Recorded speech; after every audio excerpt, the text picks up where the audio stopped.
Hey guys, this is David again from Virgil Security. Welcome back. In this video, I'm going to walk you through a very basic example of how to encrypt this plain text file. Let's look into that file. Hello world. So if you want to encrypt anything, the first thing you need besides the data is a key. So that's what I'm creating right now. I'm using the Virgil CLI to generate a key. I'll call this a data encryption key. It's a private key. And then I'll set no password for the key. Just keep it simple. And enter, and I have a key right there.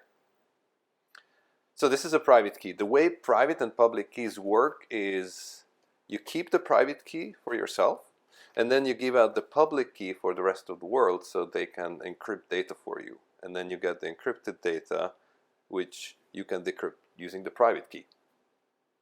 So having said that, remember you need a public key to encrypt data.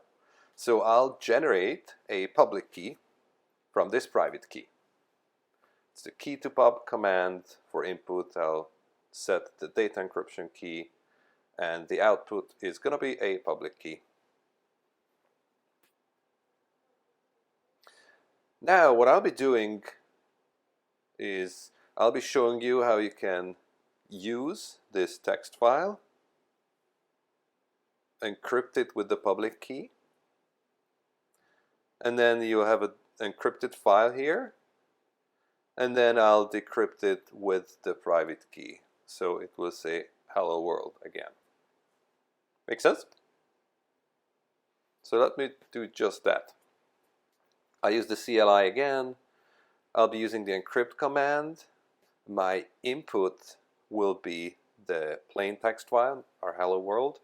Our output will be an encrypted text file, which I'll show you how it looks like. And then I'll set the public key to be the key that I just created from the private key. And here it is. That's the missing link in the chain. Now, I'll show you how this looks like. It's going to be messy. It's a base 64 encoded view of the encrypted contents. So you can take this now and post it to your Facebook wall. All your friends will see it, but nobody else will be able to decrypt it. They'll think you went crazy. Try it. Unless they have the private key. Now, let me show you how you can decrypt this back. Just deleted the original text file. So here is our encrypted text file, and this is the private key that I'll be using to decrypt the file back to where it was.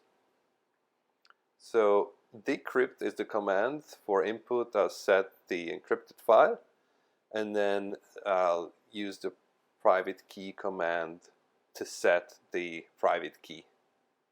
And hello world, there you are. Thank you for watching. In the next video, I'll show you a very simple end-to-end encrypted chat between two users. So bear with me.